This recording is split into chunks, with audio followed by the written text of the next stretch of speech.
Hello and welcome. The title of the message today is The Divine Light.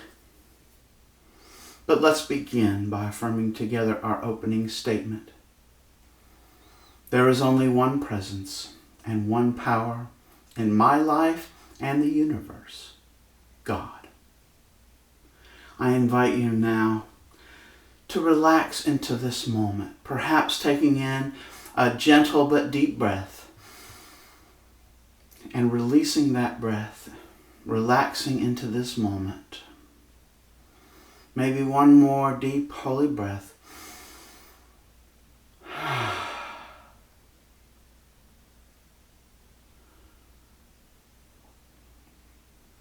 And so, the divine light. I'd like to begin by telling a couple of jokes about light itself. So there was a pessimist, and he was looking at this tunnel, and he says, "All I see is a dark tunnel." The optimist looked at the same tunnel and said, "I see a light at the end of the tunnel." The realist looked at the same tunnel and said, "I see a train." The driver of the train said to himself, "I see three crazy guys standing in the middle of the train track." And what do we see here? We see four different perspectives on the same situation. Four different ways to bring into consciousness the exact same circumstance. And maybe it was humorous. The second joke goes like this. And God said, "Let there be light." And there was light, but you still couldn't see anything. And now we're really coming into what we mean by the divine light. Because there at the beginning, we're hearing some very interesting words in this statement. So first of all, we're hearing a personification. We're seeing a anthropomorphizing. I know that's a big word. And it really just means we're making human out of something that's not human. We're taking this idea of something we can't understand and we're making it into something that's much more like us and saying that this thing said, "Let there be light." So there was this vibration that vibrated into a sentence that contained an idea. So what we have here is we have energy that is in motion. And it is filled with an idea. We have divine mind filled with an idea that is now expanding, propagating throughout what we see, what we call the universe. And even this idea of a propagation out is an anthropomorphism. It's from our perspective that we see this ongoing movement from a center outward. If we had a different perspective, perhaps we would see it in a different way. So what we have is ongoing creation. Let there be light. And there was light. But we still couldn't see anything.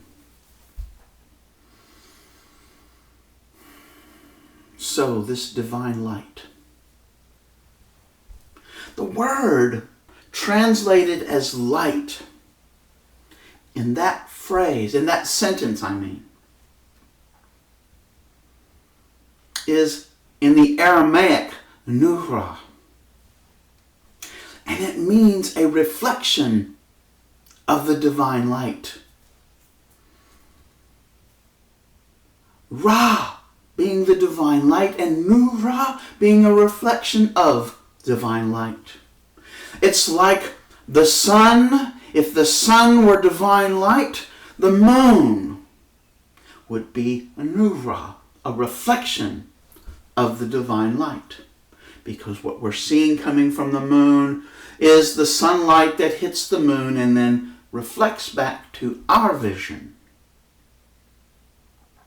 So divine light, this divine mind, this self-existent consciousness that we call God, or in Aramaic is Allah, fills the entire universe. And it has in this same expression the divine idea, that information that is from the beginning and was always there. We hear it in 1 John chapter 1. In the beginning was the word milta, the word. Logos in Greek, milta in Aramaic. This energetic vibration that is filled with information. Divine. Charles Fillmore would say that we have substance with a capital S, and we have these ideas, principle, the laws of how everything works, that is everywhere present in this substance. And so this divine light might be called or thought of as substance in the words that Charles Fillmore would have used. If we take a scientific perspective, we have something that's very interesting called the quantum field. I have heard it described as the one field. It is that vast cloud of probability that something will manifest. And if that's not an expression of divine order, which is divine mind, idea, and its expression, I don't know what is. And it comes from science, not from metaphysics or spirituality. This quantum field is everywhere present. And it contains all of the possibilities for what this universe might look like when we open our eyes and see it. Divine light. The one field, the quantum field, substance. It is that which is in back and part of and out of which everything comes. Now, how is that useful to me as I walk my spiritual path? There might be a clue in that very first joke. But let's see what Jesus has to say. In this story that's accounted for or recounted in Mark, Matthew, and Luke, it's known as the Transfiguration. So if you want to find more about it, you can search for the Transfiguration of Jesus. And I'd like to read 2 verses from the Gospel according to Matthew, out of the Lamsa translation from the Aramaic. Just 2 verses, so it's in chapter 17 in the Gospel of Matthew, verses 1 and 2. And it begins, "And after 6 days, Jesus took Peter, James, and his brother John, and brought them up to a high mountain alone. And Jesus was transfigured before them, and his face shone like the sun, and his clothes turned white like light. Now there's a lot in here, and this story of the Transfiguration goes on and describes many things, all of which we can talk about. And maybe in future lessons we can speak about that. But today, let's look at that first verse where Jesus takes Peter, James, and his brother John up on a high mountain. So going up on this high mountain is a symbol. When we go up on the mountain, we're going to what one of my teachers likes to call the balcony. We're raising our vibration from its normal level, where we live in our personality, up into the higher level, which is our true self. If you want to speak about it in Aramaic terms, we are moving from our self as napsha into that self that is ruha. Ruha, this open breath, ruha. From napsha, which is this closed off breath. And in this movement to this open being where we are open to spirit, we bring with us three of the disciples. Charles Fillmore beautifully sees how these three disciples are symbols of divine idea, divine principle. Peter, Simon called Peter. Peter being rock, Petros. Simon is a symbol of faith. Faith, in this case, because we're going up on the mountain, is vibrating at its highest level. So it's not blind faith or belief. There is something more going on here. Faith is the substance of that which we do not know, what we cannot see.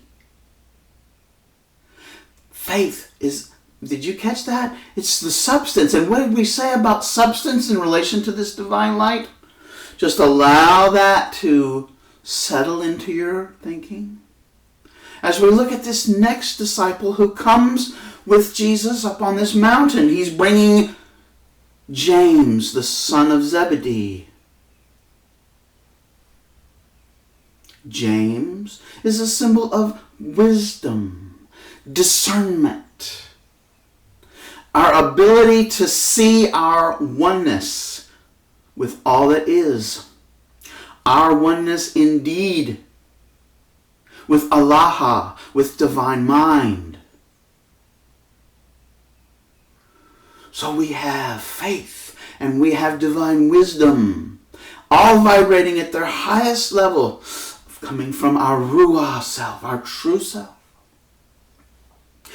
And also, Jesus is bringing John, who symbolizes divine love. Love with a capital L. This is not a romantic love. This is an attractive force. This is the attractive force that God has for us, calling us to our highest self, calling us to be that perfect image of God that is at the heart of all of us. That's what's the symbol of this Tau cross that I wear. We are called into that true self. And it is God's love for us that is attracting us to it. There are other levels of vibration of all three of these faculties of human beings, these principles that are a part of that divine image. But right now, Jesus is going up on the mountain, so they are all vibrating at their highest level possible. And what happens when he arrives at the top of this mountain? In verse 2 it says, Jesus was transfigured. He became, his face shone like the sun. And remember, the sun is not Nura. The sun is Ra. It is the divine light itself in this symbolic way. It's not shining like the moon, which is a reflection of divine light. When we have brought this faith, this love, this wisdom vibrating from its highest level, we are radiating the divine light from ourself, from our true being. It's not our clothes. Our clothes are merely white.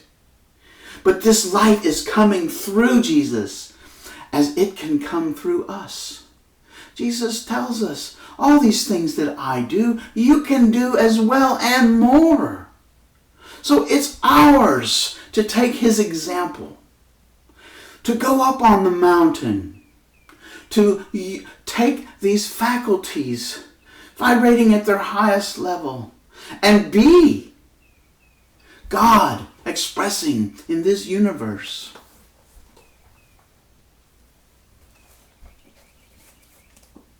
What does that look like?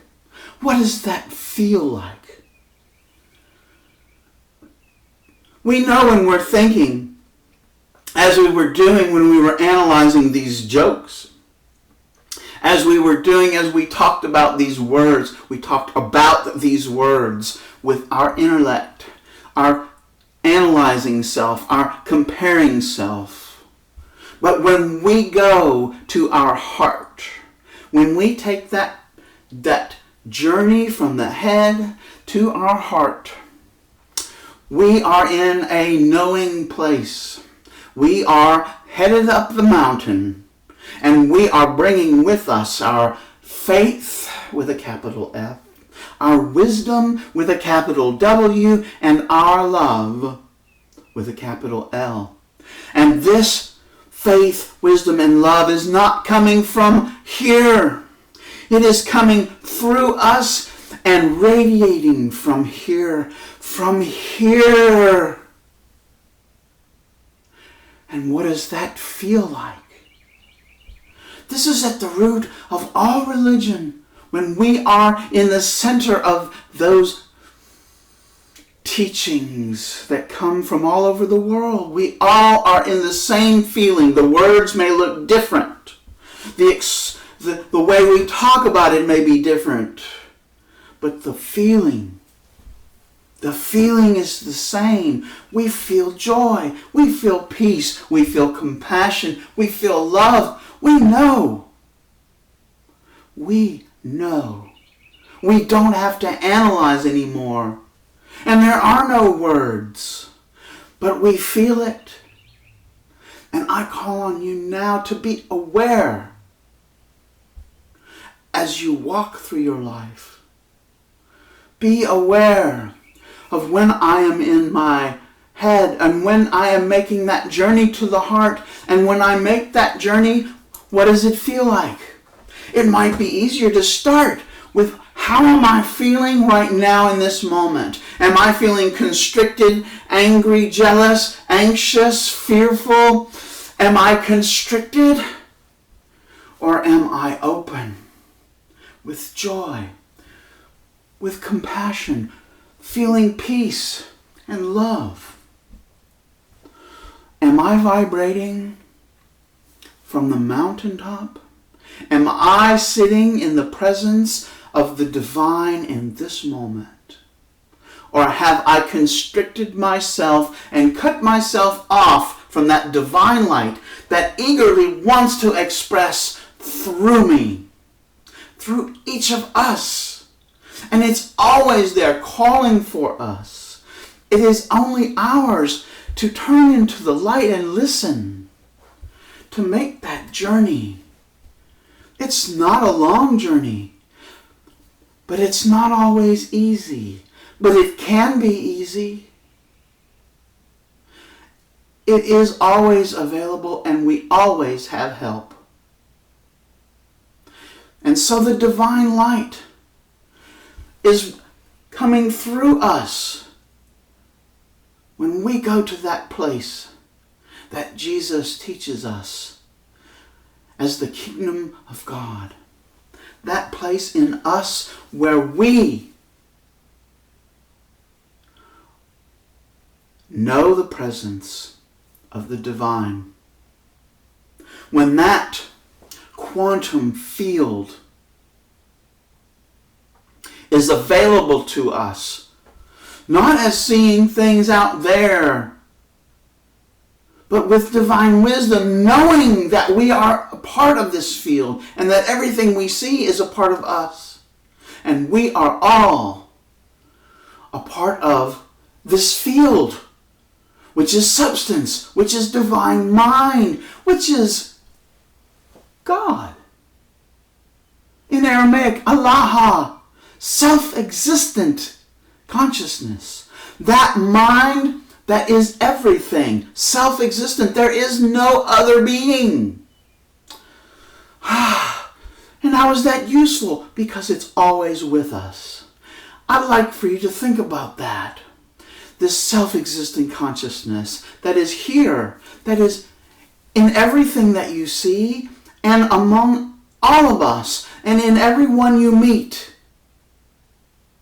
And be aware of that now and as you continue forward.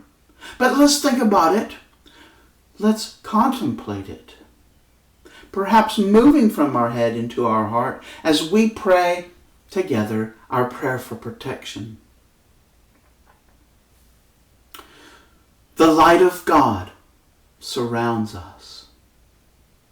The love of God enfolds us. The power of God watches over us.